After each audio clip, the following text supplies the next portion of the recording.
Hi, my name is Laura Gunderson. I'm the editorial pages editor for the Oregonian. Thank you for tuning in. We're talking today with the two candidates for the Multnomah County Auditor's Office, Jennifer McGuirk and Scott Learn. We're meeting because we're going to decide which candidate the editorial board will endorse.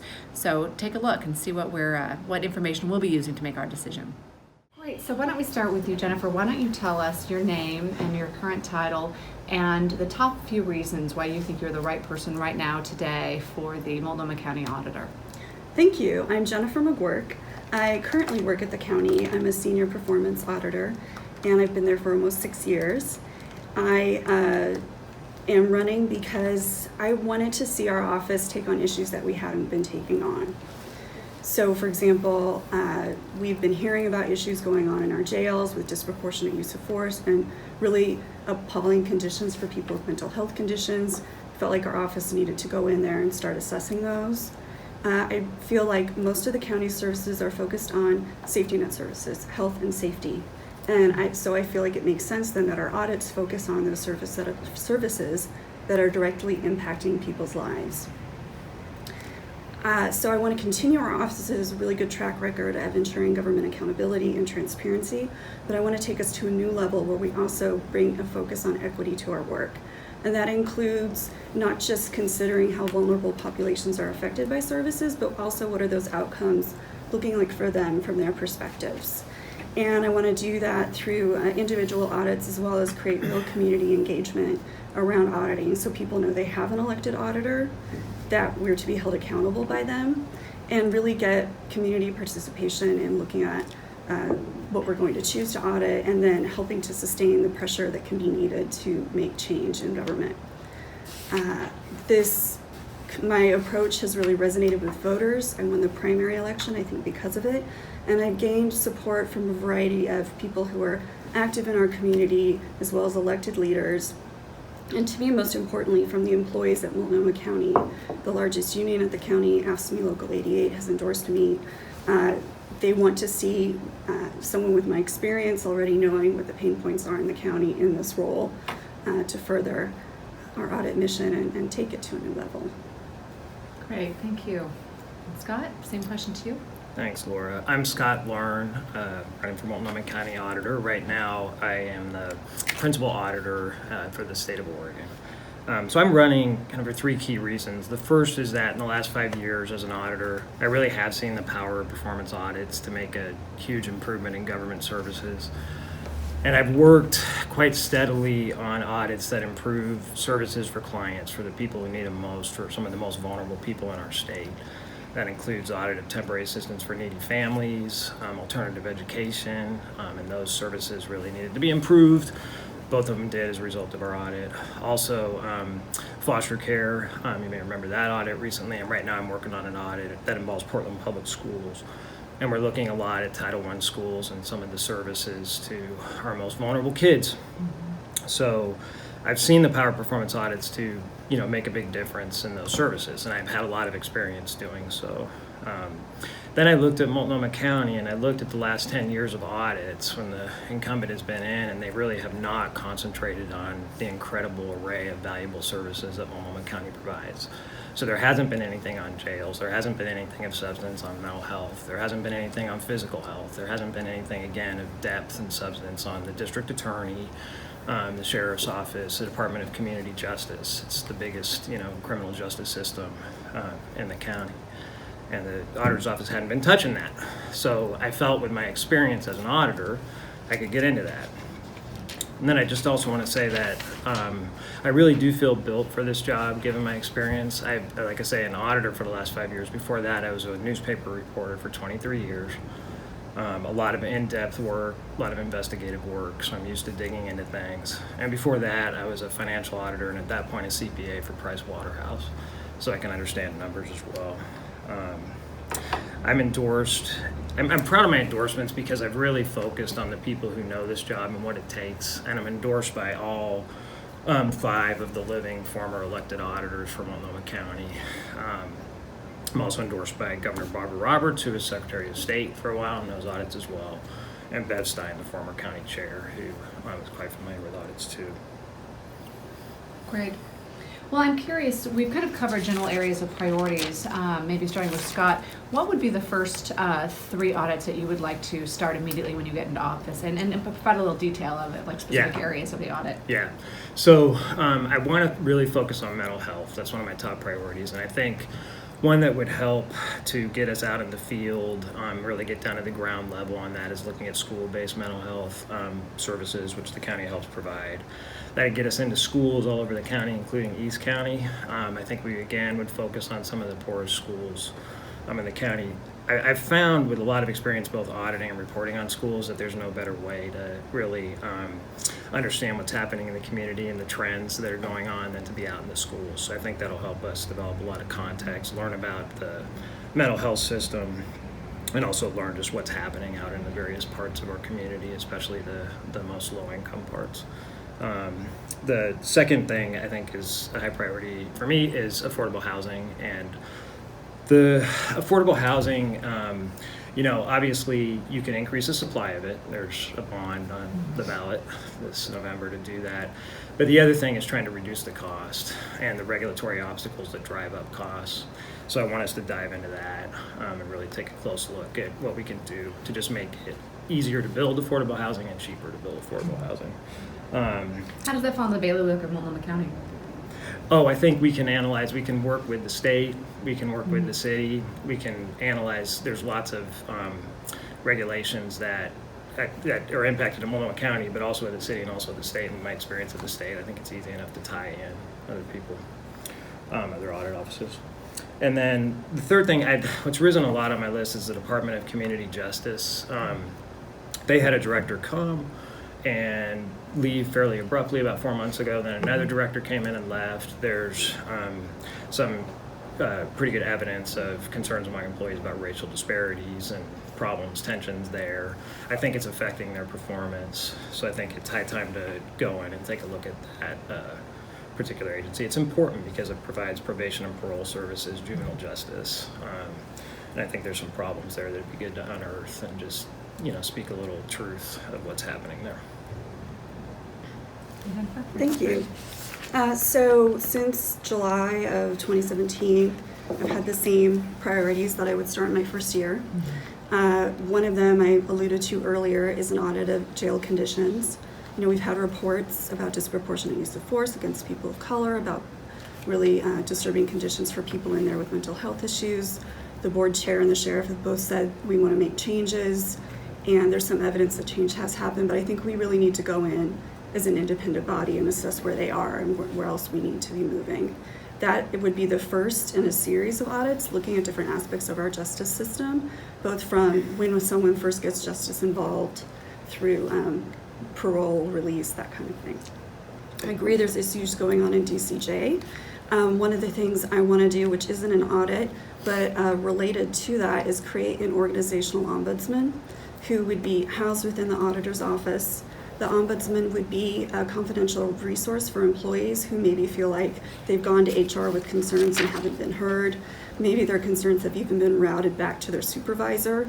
This would be completely confidential and help the person come to a positive resolution, whether that be mediation, whether that be finding a job elsewhere in the county or outside the county, or helping us to create some areas where we need to go in and do audits or a complaint-driven investigation.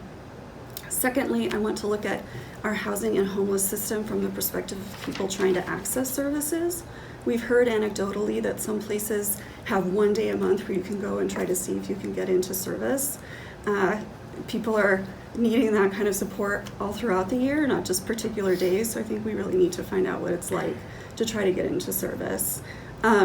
I would be doing that in collaboration with the City of Portland Auditor's Office, and I've already talked with Mary Hall Caballero about that. The city, though, is really where they can affect pricing. The county is not responsible for the Portland Housing Bureau. Mm-hmm. And then finally, I also would like to look at what's going on in our adult homes for seniors and people with disabilities. A report in your newspaper in 2017 looked at the state database for adult care homes, and that there were a lot of incidents that should have been in that database to alert families that these are not safe places that weren't in there. There's over 600 of these homes that contract with the county So I think, we'd have to do really careful sampling and have really good methodology, but get into those homes and see what conditions are really like. So with your ombudsman idea, I mean, is that solely for employees? It would be. It's an internal facing ombudsman. So a lot of private sector companies and universities have started having these positions because they find you're able to resolve issues really early before they become really big problems. And it can support having more respectful, safe workplaces, and also deal with other related issues. You won't have as much turnover and so forth if you're able to nip these things earlier. I have wanted to explore and have a little bit with the city about doing a pilot where we would partner with them on an external facing ombudsman, which would be more for individual consumers. But already those people can use our Good Government hotline. So anyone can use that to make a complaint about services they've received, fraud they're concerned about, that kind of thing right now. So it sounds like you would be doing that as a result of HR not functioning the way employees would like it to. I guess why not do an audit of HR? We had one come out this year. We looked at their complaints process. We recommended changes such as having it centralized, not having managers in DCJ conduct HR investigations of their friends' areas. And those things have started to change. But I think what we're looking at, as we've seen over the past year, is an entrenched culture and some systemic issues that have led to a situation where this would be useful. And frankly, that's why they have it in the public sector in a lot of places and at universities. Those places have HRs too. Sometimes something doesn't raise to the level of HR, but you want some counsel, and you could go to the ombudsman for that. Sometimes HR hasn't been responsive in the person's opinion, and they could go to this position for that. So it's not to take away from. Often they work really collaboratively together, but it is a way for us to also keep tabs on what's happening with our HR system in the county. And that HR system, though, isn't currently the county. Hasn't there been a recent review triggered by the complaints that came to the county in terms of systemic racism? Yes. Is there some thought to wait and see if that works before creating what sounds like somewhat of a redundant position? I don't think it's redundant. I think if you look nationally, it's seen as a really valuable position. That report, I don't think will be calling into question how things are routed necessarily. I think it's more looking at how can we be a trauma-informed HR system, which isn't quite the same as saying, are our structures working appropriately? And this is something that I have talked with a lot of people about who do this kind of work on the West Coast. And the volume of work they've had has been substantial, but it's also led to really positive outcomes internally to where their HR units support this and feel like it's a service. Last fall, we had, I don't know how many, a dozen employees speak about how they were not feeling they were in a safe environment at the county. They were facing institutionalized racism and harassment. And to me, it pointed that our structure wasn't working the way it should. So I don't see it as redundant because it's completely confidential. It reports to an independent elected position. It's not within the county's hierarchy. Right. I guess part of it is just sort of like it's a type of thing that HR should be able to handle, and I guess sort of like with an audit, with kind of like highlighting performance issues. Yeah. Isn't that kind of, shouldn't the auditor be on HR to actually meet those standards as opposed to create an alternate structure? Well, I think what many people have found in HR, and perhaps Oregonians' HR is quite different, which would be awesome, is HR works for the employer, not for the employee. And when employees bring issues to HR, it's not atypical for them to feel like their concerns have been quashed or it's raised that they are the problem.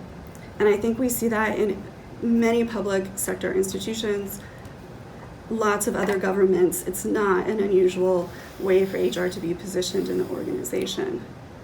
For the auditor to be able to really know where issues are happening, we need employees to trust us and to feel like we're a place where they can come and be heard so that we can go and do the digging. This is one more way to get that critical information. If this position had been in place within the last year, the employee who raised the alarm about what was going on at Unity could have also gone to that ombudsman, raised those concerns, And then I, as the elected auditor, would have raised that higher. I wouldn't have dismissed it. The organizational ombudsman wouldn't have dismissed it. And actually, that's something that, I think we'd like to get into. We've received an email that the internal whistleblower sent to Steve March. We were copied on that. And we know that, and according to the whistleblower, he'd had emails to Steve March, long ago, highlighting issues with Unity. Scott, I guess first with you, what is the appropriate role for an auditor in that situation? What should... Yeah, I think one thing that I would do that's different from what Steve does is I would try to be more of a troubleshooter as an independent elected auditor. So I think that part of the problem can be that auditors have their audit schedule set and they have their staff deployed. And so when something comes across the transom, they may not act quickly on it, just figuring we'll fold it into some audit in the future. And I think, given all my experience as a reporter and as an auditor, I have a good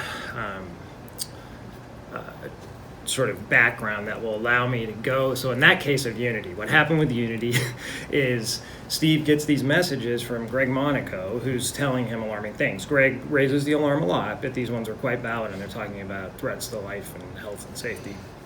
And apparently he sat on it. I don't know for sure. But I think as a troubleshooting auditor, you would go in and you'd talk to management, in the regulators who are over Unity. And I think that some simple questions would have found out that these regulators felt that they weren't able to investigate because of bureaucratic obstacles, because of what their authority was. And then the next question would be, well, who should be investigating? And they could have been prompted, Steve could have prompted them to send those complaints to the state or take an action if he had it. So I think that ability to be a troubleshooter is huge. Part of the reason I got in the race, and I think Jennifer too, is when the previous sheriff fired that analyst who came up with a negative report about, racial disparities in the jails. Right. And right at that point, the auditor's office should have been in there going, hey, what about this data? Let's get it. What's going on here? Let's get those reports. Let's see what's happening. It's just we have to be a watchdog. Part of the reason we're independently elected is that I think voters expect us to do that kind of thing. So, and I just do think I have the skill set to do that really effectively. I've been doing it for a long time. How do you do that if indeed, it sounds like that, while it's an unintended consequence that you have your schedule and you have your staff deployed, but obviously you've done that with those audits that you think are important to do. So how really actually on the ground do you do that? Are you saying that you would go out and do that? Yeah, I think I would do some, and I think Ulanowitz, the other fellow who ran on the primary, I think he did it under Lamont Griffin-Ballard, and he would do that again, I think.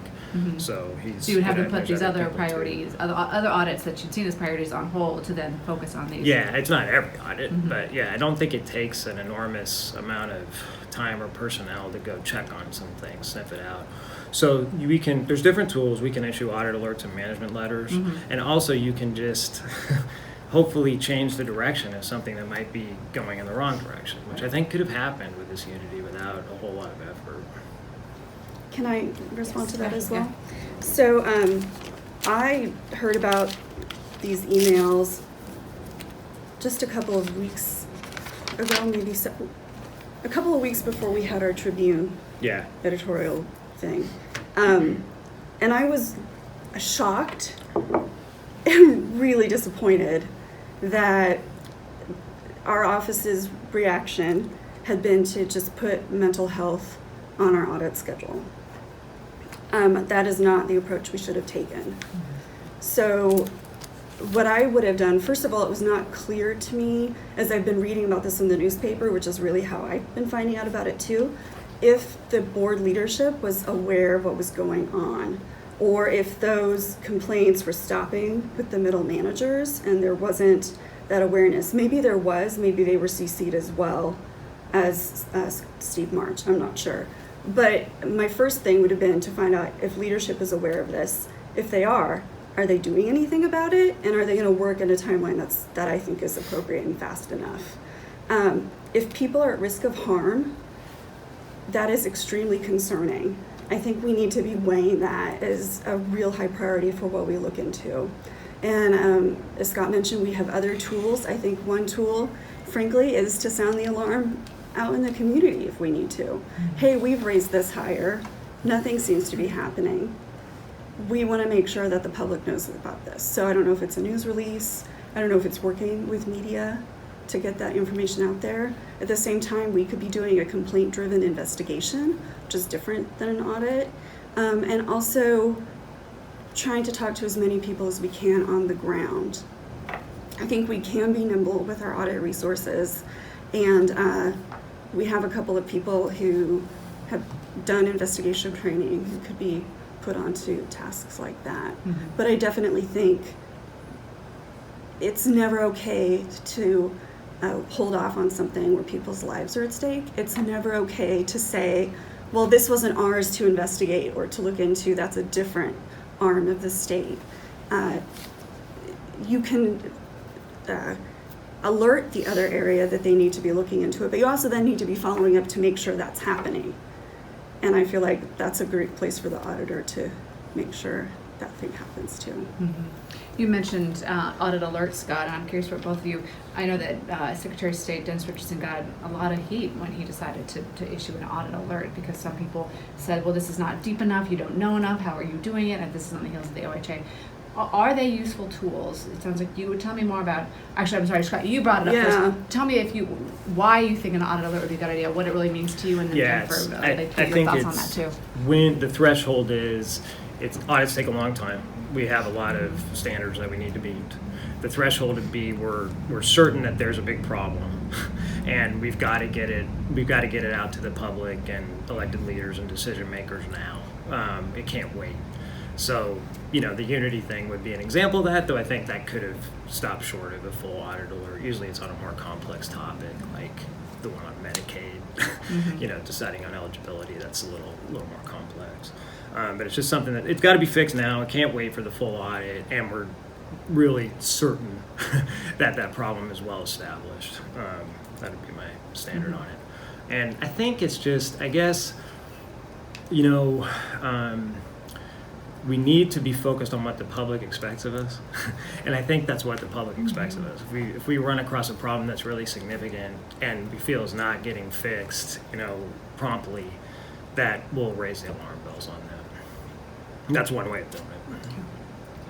I think that there were concerns about that particular audit alert because it oversimplified some of the issues and maybe contained some inaccuracies.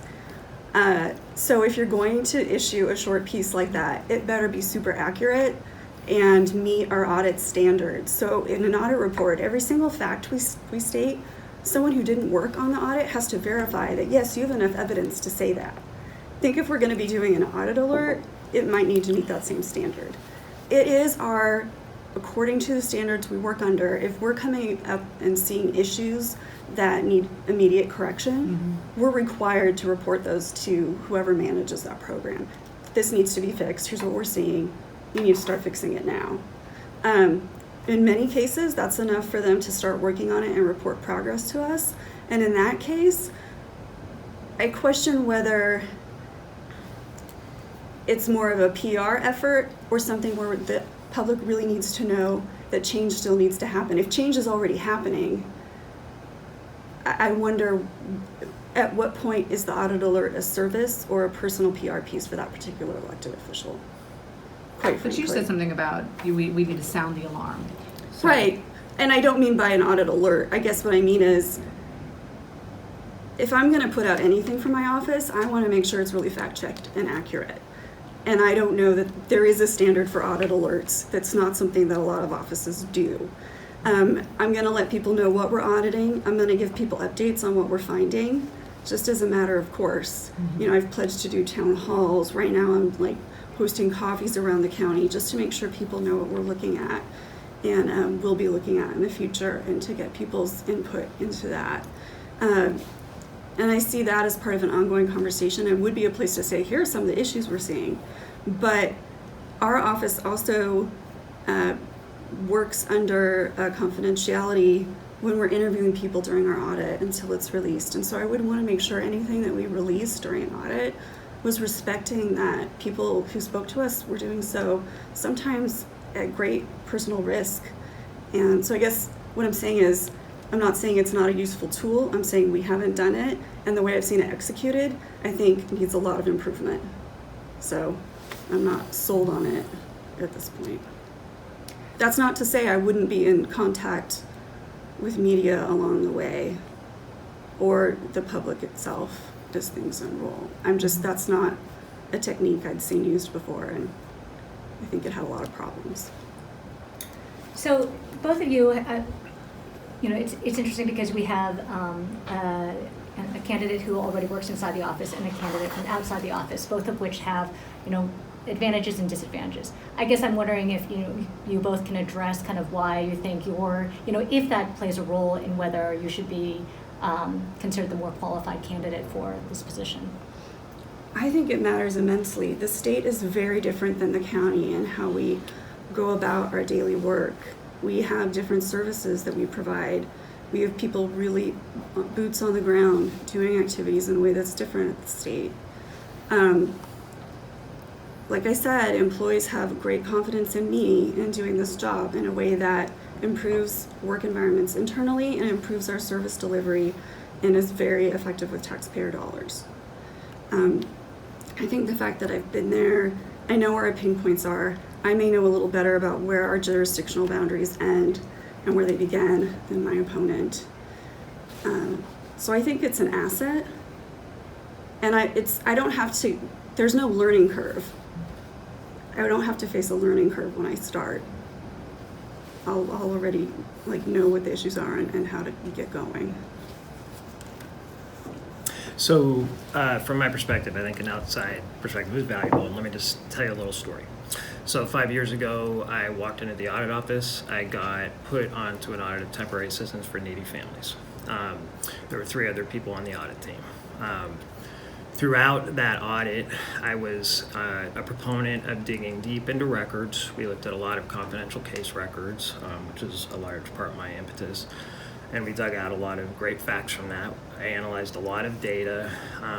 We had a lot of pointed conversations where we encouraged each other to dig deeper and not take, sort of vague explanations for granted.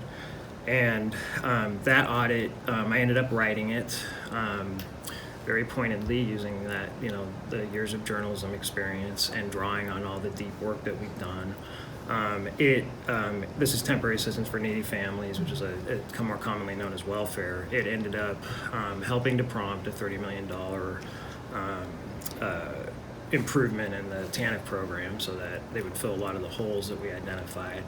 And it also won the National State Auditors Association Award for Best Audit of the Year nationwide. So that's the kind of learning curve I'm used to getting up quite quickly as both a reporter and an auditor. In the 5 years that I've been at the state audit office, which I had not covered a lot of state issues before as an auditor, I've been promoted twice, and now I'm leading the largest team at the audit office, a 3-person team. So I think they've seen that my learning curve is pretty rapid. Can I respond? Mm-hmm. So I want to first of all say that our team already does really robust reviews, interviews. We have those skills. You can write exceptional audits, award-winning audits like the animal services audit I worked on that came out in 2016, and still not have change happen in the way that it should unless you use other tools like community engagement, like working more closely with media. It's not just a matter of being a good researcher and writer, which frankly, pretty much everyone on our staff is. My background is in journalism as well. I worked in communications for 10 years. I wrote and reported on grants. So it's not, I think there's a lot about how the politics plays in the county that somebody who's not already there is going to have a harder time learning and navigating than I will. Well, let's talk about the animal services audit. Sure. Because the county commissioners were a little dismissive about some of the findings. And so how would you be effective in getting, and for one thing, getting them to acknowledge the points that you've found? I mean, all the research that has gone into it. How would you be effective, and why? I mean, do you feel like that that you were effective in this case?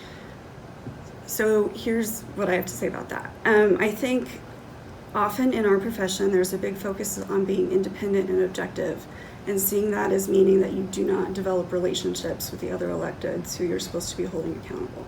I think you can maintain your independence, maintain your objectivity, for lack of a better way to describe it, not get captured, and still have working relationships with those people where I'm meeting with them every couple of months, making sure that the information they're hearing from the organization we're auditing either is or is not accurate, and correcting along the way, so that when we get before the board, if we're up against a program that has really worked the board in terms of selling their programs, really doing some great PR spin, that we're also up there having had the same time in front of them, having been able to show the depth of our research, articulate really clearly why what we're saying is true.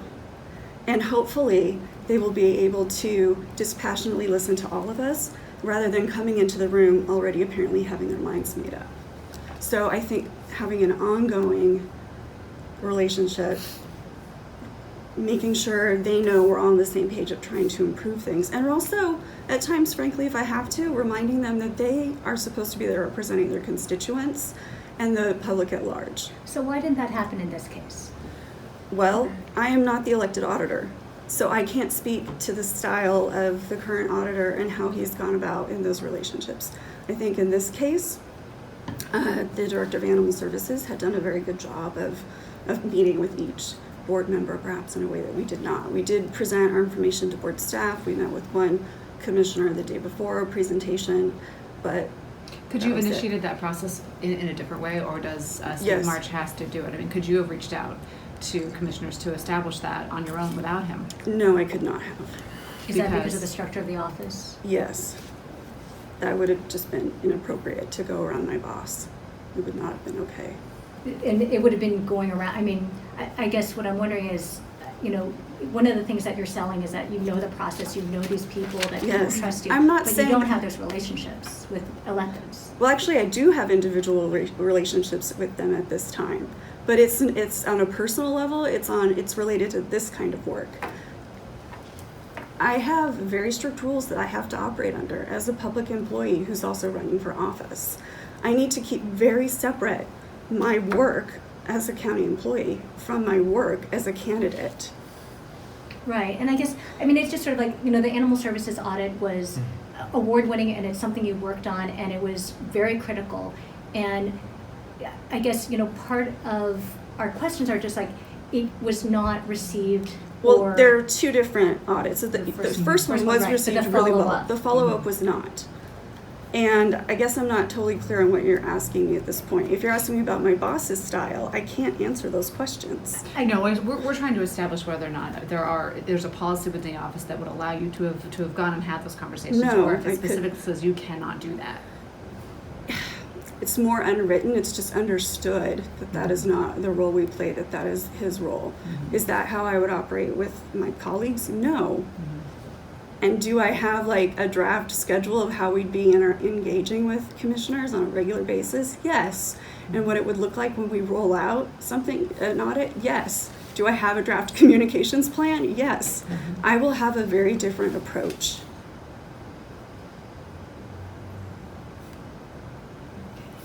And how you talked a lot, Scott, about the watchdog role, and that's what voters, that's what Multnomah County residents expect. How do you get the message out to those who aren't aware of the county auditor exists and what the role would be? How do you help get constituents, or I'm sorry, in this case, residents, engaged and caring right now to make sure that this is another way to get the message out? Yeah, that's a good question. I think, what is most important, there's a lot of things we can do, and I want to talk about some of those, but what's most important is to do audits that look critically and report in a real straightforward way on the incredibly important services that Multnomah County has. So if we do an audit on flaws and potential fixes in the mental health system, or ways we can address, say a Department of Community Justice audit that really looks in depth at some of the concerns that employees have and how that's affecting performance and how the performance is going. Those are hugely important services. That's going to get a lot of attention, like Jennifer's audit did on animal services, like foster care did, like TANF did, like alternative education did. It's kind of picking those big topics that are really interesting to people are going to help to have audits have a higher profile. That's number one. And then there's a number of things I think that it's on the elected auditor to source in a real diverse fashion all throughout the community. And that's with employees, that's outside groups, that's advocates, that's people who are just sharp thinkers, that's people who are on the ground experiencing the services. When you say source, you mean talk to? Yeah. So I think that there's got to be a wide net thrown, and that's a big part of the job. That's why it's not just an 8-hour job. I think it's going to be a lot of being out at night and talking to folks. I'd like to have focus groups, kind of an informal kitchen cabinet, but also focus groups when I'm considering the audit plan and also considering specific issues where myself and some individual auditors are talking to people who are really sharp on the topic so we can get up to speed quickly. And I guess the other thing is after we're done, this is a work in process. We're at the state right now, we are doing town halls after audits, and it's hard because you don't want to just have it be all the advocates are dropping in to say their point of view. You would like to get people who are just genuinely interested in addition to the advocates. So I think that's a work in process to do it, but it's something I'd like to try to explore as auditor as well. And that's why I think my community engagement experience is so important, because I know how to get people in a room who are impacted by an issue, but are not one of the people you may typically see in a meeting, like the advocates, like the people leading the nonprofits. And a lot of it is like meeting people where they already meet. So at schools, at community groups they already go to, going door to door to let people know, we're going to be having this event, we want to hear from you. This is part of government that's supposed to be serving you. And there's a real science and a deep discipline related to this kind of engagement work. And what does, so going door to door, going to tell people this affects you, going to schools, but what else in terms of trying to just get the word out that this role exists? I think, we struggle that writing news stories and opinion pieces to say, hey, this is what you should care about. How do you do that in terms of? Well, a lot of it is talking with people one-on-one. I've been going to coffee shops throughout the county every Saturday this month and in October. And just like, I have a sign that says, ask me what the county auditor does. And people come over and they ask me about the role and learn that it exists, and here are the kinds of things we look at. So some of it's really simple, low-tech stuff. Obviously, social media helps too. But I try to be really cognizant that not everybody has access to media tools that I may use on a daily basis.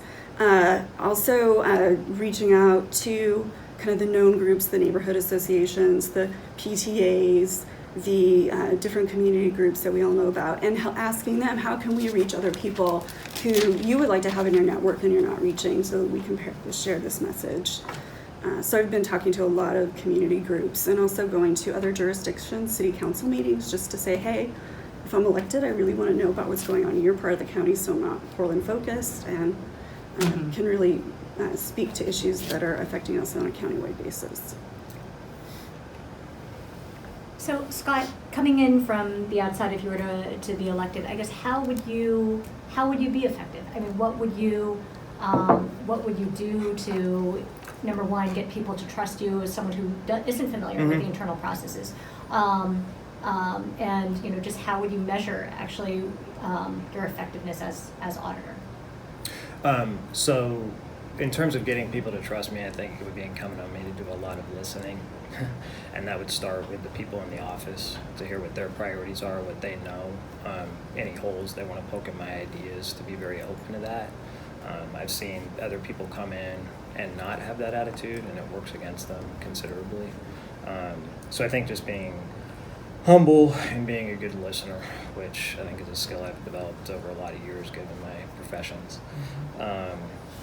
That I think that's job number one. And I'm sorry, Helen, what was the second part of your question? Basically, how do you measure effectiveness as an auditor? And that is something for both of you. Yeah, I think it's, powerful audits that make a difference, that make powerful recommendations that agencies follow, and it gets them to, be more efficient, be more effective. So I think, doing reports on the recommendations and whether or not they've been followed is an important part of the auditor's role, and talking about that and with honesty about what's not happening.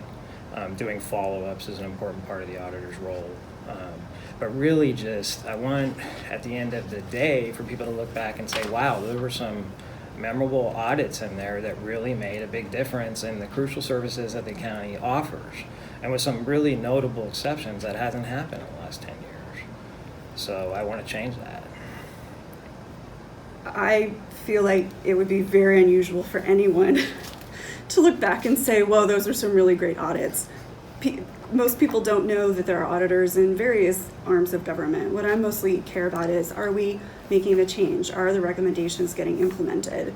I speak about follow-up in my materials because I feel like follow-up audits are really critical. We need to have a robust follow-up program because every year we let departments that we've audited self-report on whether they've implemented things. And often they say, yes, they have. And then we go in and do a follow-up and find, well, no, you really haven't. Mm-hmm. Or maybe you've done a little bit, but not to the extent we wanted. And sometimes it's a place to have a good conversation of, well, here's what we really meant. Here's how you interpreted it. Let's find a middle ground so that we can get some positive change happening. So I think effectiveness really is about making critical changes that make our systems more accountable, more transparent, more equitable, more ethical if that's possible. All of those things. Mm-hmm. Yeah, one thing that Secretary Richardson has done that I think has made a big difference is our recommendations now. We list them, and then when the agency responds to them, that's also included in the audit report. It lists a date that they're going to complete the whether or not they agree with it, and then a date that they're going to complete the recommendation by and a person responsible. So our follow-ups are getting a lot more intensive and honest and in-depth as a result of that. And that's I like that approach to the response letter as well, and a lot of jurisdictions do that. I think that'd be a nice thing to adopt. Not to go back to it, but I think about the follow-up with the animal services and the fact that, some of the criticism was that it was short, that it was bulleted, that it was ultimately, I don't know that I thought that was a fair criticism of it, but what do you think in terms of, is that an effective way to do it? Should follow-ups be more in-depth? Is there a way to do that? Was it simply more of a communication issue, and that type of shorter, more abbreviated, but focused is the way to go? I think more people will read it, and that's what we've seen in terms of, I think also the media coverage really helped, but we've had more downloads of it than you do of a longer report. It's more reader friendly if you've got images and you've got short, pithy text that really gets to the point. We did have a long section at the end where we went over every single recommendation and where they were on it. But those were the areas we really wanted to highlight and focus on, and we didn't want them to get lost. And frankly, our report, yes, we present them all to the board, but they're not our boss. So while one board member may have not liked the way it was written, most of the feedback we've gotten back has been very positive from our constituents.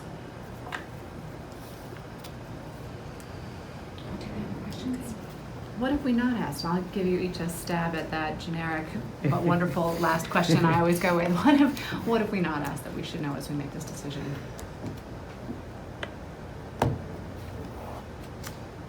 Gosh, you've asked a lot, and my brain is feeling it. You've asked us why you think we would each be the best choice. I think we've answered that. You asked us, I don't know if you asked us about management of the office. I guess you did a little bit. That was more towards Scott. And a bit. And so I have said to everyone in the office that I hope that they will stay and at least try out 6 months working with me as their boss to see how it goes.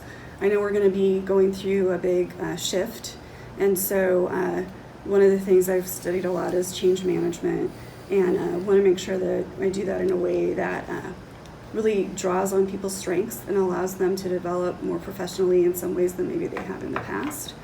I want to open up more pathways for them to get their audit ideas out and into the mix. And some of them have great skills that would be excellent for training other employees at the county, like in how to detect fraud and so forth. And so I'd like to build some other ways for them to highlight those skills. I'm a very collaborative leader and coach when I manage folks, and so I would maintain that kind of approach with them and see us more as a team rather than having a hierarchical structure. I want to be their champion so that they feel like they can dig into these tough places, and I will always have their back.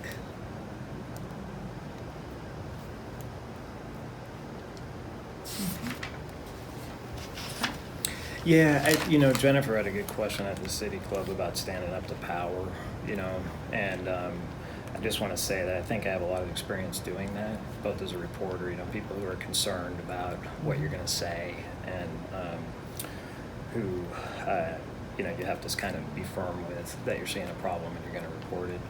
And the audit office with both Kate Brown and Dennis Richardson, I've had audits, the TANF audit for Kate, the alternative education audit for Dennis, that covered topics that they were very concerned about. The alternative audit on Dennis's side covered online education, which Republicans tend to like a lot, and they had a lot of critical things to say about it, and he had a lot of concerns. And then on the TANF audit for Kate, we were criticizing a program that's really near and dear to the Democratic Party leadership. Tina Kotek got a leaked copy. So we had a lot of pressure from that side to alter our audit findings. And in both cases, we didn't. And I think a large reason for that was because, I and my colleagues were able to be really persuasive, remain calm, and show our evidence and talk about things in a way that got them to kind of, ameliorated their concerns at least enough for them not to attempt to change anything in the report. So I feel like that experience will come in very handy. Well, and the reason I asked that at City Club was because I feel like I'm in a very unique position, or I have been in this race. I decided to enter the race a couple of years ago, knowing that I'd be running against a coworker who I respect very much, but had a very different vision for the office. My boss endorsed him in the primary, but I was still out there, even though I was at risk of potentially being fired, because I felt like we needed to make changes. So the reason I asked that question was because I didn't want to just know about times people had been brave in a room with other colleagues who had their back, but also when they've been brave, when they've had to stand on their own, which, as an elected official, and especially as an auditor who doesn't have other commissioners to work with and have their back, when that works well sometimes. No. We've seen where it doesn't work so well recently in the county. You have to be strong enough to stand up and say things even when no one else will support you. And I think that I'm in a very different position than my opponent when it comes to that. And my voice may shake when I do it, but I'll still do it. Great. Well, thank you so much. Thank you.